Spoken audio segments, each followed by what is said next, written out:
السلام علیکم ورحمت الله وبرکاته. قدرمنو دوستانو، الله مې خوشحال روغ رمټ لره. محترمینو، په ایډاب ایډیشن CS6 کې نن دا طریقه درته ښیم چې ایډاب ایډیشن CS6 موږ څنګه انسټال کړو. د دې انسټالولو طریقه مکمله درته ښیم. محترمینو، که چیرې تاسو زموږ د یوټیوب چینل نوي سبسکرایب کړی، زموږ د یوټیوب چینل درسره سبسکرایب کړئ. په څنګ کې د بیل یا ژنګولي علامت ووهئ چې زموږ ټولې ویډیوګانې چې موږ اپلوډ کوو یوټیوب ته در تاسو پورې په ډېره چټکي او ژر تر ورسېږي. ورځو د ویډیو د شروع کولو په لور باندې مای کمپیوټر راخلاصوم. دلته زما د کمپیوټر پروګرامونه پراته دي د ایډاب ایډیشن. دا مې راخلاص کړي. د ایډاب ایډیشن CS6 دی. دا مې ووهئ. دا یس. دا سیټ اپ دی.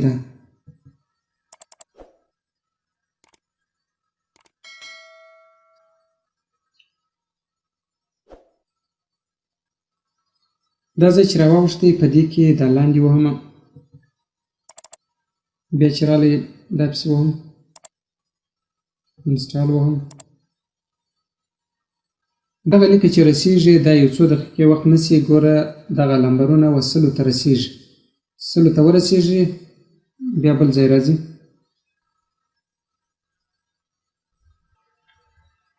اوس دغه ځای چې راواوښتی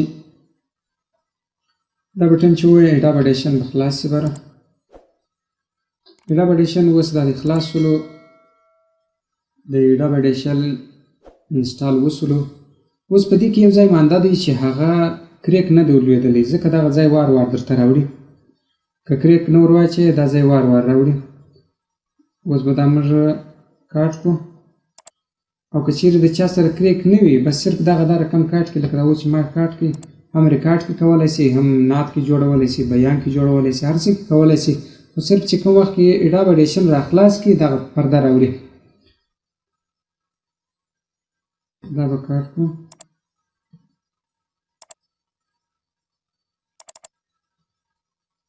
په دې کې کریک ولو هغه به راواخلو. دا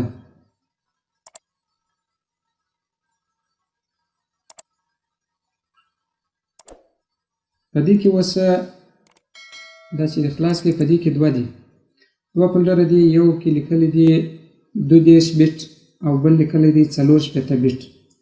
دا 32 بیټ که چیرې تاسو د کمپیوټر وینډوز یا انسټالیشن 32 ورکړي وي بیا به تاسو 32 ور واچوئ دلته، او که مې چیرې 64 ورکړي وي بیا به 64 ور واچوئ. ما د خپل کمپیوټر وینډوز چې دی هغه 64 کړی دي. زه اوس دا ور اچوم، کاپي. دلته به راسم، په دې باندې راسته کلیک ولګوه، دا پای ووهم، اوپن. په دې ځای کې به اوس هغه پیسټ کړو، بېرته پیسټ شولو. دا کاپي مې پر ووهل، دا کنیکټینګ مې پر ووهل.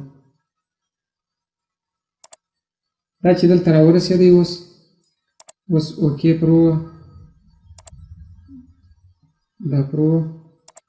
اوس به انشاءالله ایډاب ایډیشن CS6 خلاص شي. ایډاب ایډیشن مې راخلاص کړي. ایډاب ایډیشن اوس بالکل د مکمل ښه پر ښایسته ترتیب باندې خلاص شولو. اوس په دې کې تاسې خپل ریکارډ کولی شئ، هم تلاوت کولی شئ، بیان یا نعت، هر څه چې کې ریکارډوئ اوس یې تاسې کې ریکارډولی شئ.